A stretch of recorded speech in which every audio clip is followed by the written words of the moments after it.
நமஸ்காரம். நம்ம இப்போ இந்த ஆரிஜின் டெஸ்டினேஷன் பேட்டர்னும் ரிட்டர்ன்ஸ் இல்லாத அர்பன் மெட்ரோ ப்ராஜெக்டுகளும் அப்படிங்கிற சீரீஸில் பார்த்துக்கிட்டு இருக்கோம்.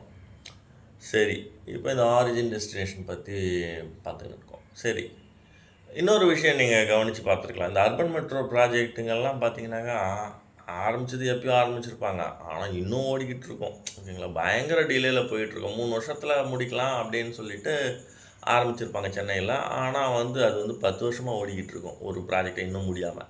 அது என்ன காரணம் அப்படின்னு பார்த்திங்கன்னா, நிறையா அதில் ரீசன்ஸ் இருக்குது. ஹர்டில்ஸ், கான்ட்ராக்டருக்கு. ஓகேங்களா, அதில் நம்ம ஒரு சில ரீசன்ஸை பார்க்கலாம் இந்த சீரீஸில். ஓகேங்களா, எல்லா ரீசன்ஸும் நமக்கு தேவைப்படாது. ஆரிஜின் டெஸ்டினேஷனுக்கு தடையாக இருக்கிறது அது மாதிரிலாம் பார்க்கலாம். ஓகேங்களா, இப்போ ஒன்று பிரதானமாக சென்னையில் இந்த கூவம் ரிவரு அது மாதிரி ட்ரைனேஜ் டிஸ்போஸ்டு ரிவர்ஸ் நிறைய. ஓகேங்களா, அடையாறு, கூவம் இதெல்லாம் மக்களுடைய கழிவுகள் அதில் இறங்கி ஓடிக்கிட்டு இருக்குது ஆறா. ஓகேங்களா, அப்போ இந்த ட்ரைனேஜ் டிஸ்போஸ்டு ரிவர்ஸுக்கு கீழே இவங்க அலைன்மெண்ட்டை இப்போது சில இடத்துலலாம் கிராஸ் ஆகுது.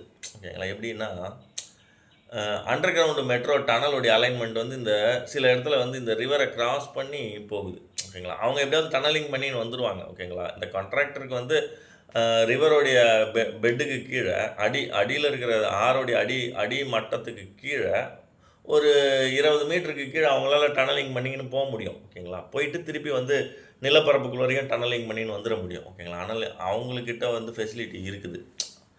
அவங்க ஸ்ட்ராங்கான ஒரு வால்ஸ் எல்லாம் எழுப்பி அதுக்கு ப்ரொடெக்ஷன் கொடுக்க முடியும். அதெல்லாம் ஒன்றும் பிரச்சனை இல்லை. ஆனால் இது மாதிரி ரிவர் பெட்டுக்கு கீழே ரன்னிங்கில் இருக்குது.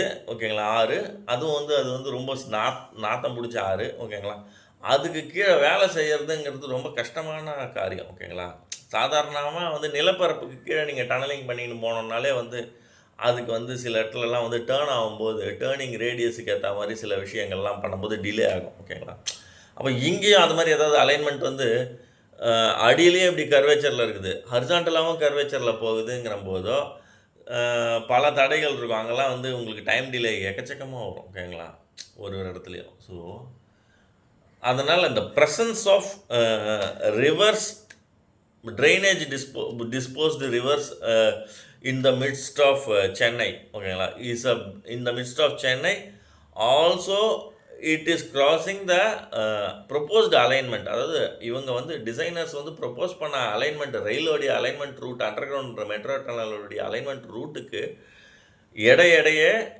இந்த ஆறுகள் கிராஸ் ஆகி போகுது.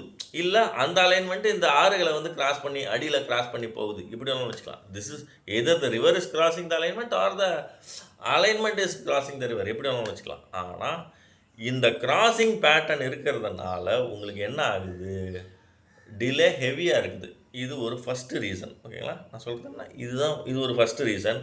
அடுத்தடுத்த ரீசன்களை நம்ம அடுத்தடுத்த வீடியோவில் பார்ப்போம். ஓகேங்களா, ஸோ அப்போ என்ன ஆகுது, இவங்க ரூட்டை முடிக்கிறதுக்கே ரொம்ப நாள் ஆகுது.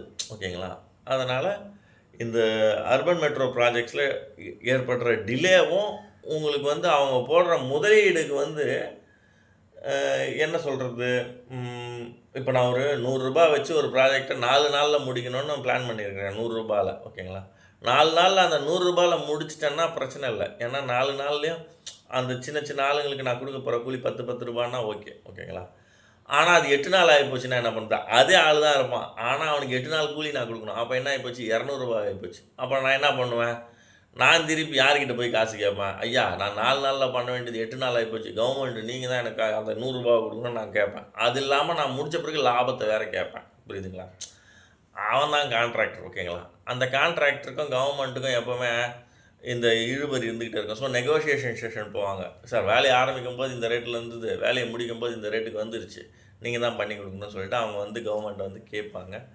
அதுக்குள்ளார 10 வருஷம் ஆகிப்போச்சுன்னு வச்சுக்கோங்களேன், 2 ஆட்சி மாறி இருக்கும். ஓகேங்களா, சென்ட்ரல் கவர்மெண்ட் ப்ராஜெக்டாக இருந்தாலும் ஸ்டேட் கவர்மெண்ட் ப்ராஜெக்டாக இருந்தாலும் 10 வருஷம் ஆகிப்போச்சுன்னா 2 கவர்மெண்ட் மாறி இருக்கும். ஓகேங்களா, சேம் கவர்மெண்ட்டாக இருந்தால் உங்களால் ஓரளவுக்கு அந்த ப்ராஜெக்டை ஒரு கொஹரண்ட்டாக கொண்டு போக முடியும். டிஃப்ரெண்ட் கவர்மெண்ட்டாக இருந்ததுன்னா ஒரு இடத்துலையும் உங்களுக்கு கிளியரன்ஸு அது இதுங்கிறதுல ப்ராப்ளம் ஆகும். ஓகேங்களா, ஸோ இது ஒரு மேட்ரு. ஓகேங்களா, அப்போது இந்த ஆரியன் டெஸ்டினேஷனில் இருக்கிற அர்பன் மெட்ரோ ப்ராஜெக்ட்ஸில் இந்த ரிவர்ஸ் கிராஸ் ஓவர் ஆகிறதுனால என்னென்ன பிரச்சனைகள் வருதுன்னு பாருங்கள். ஓகேங்களா? So delay, it's a major delay causing agenda. ஓகேங்களா? அப்படி மட்டும் நீங்கள் புரிஞ்சுக்கங்க.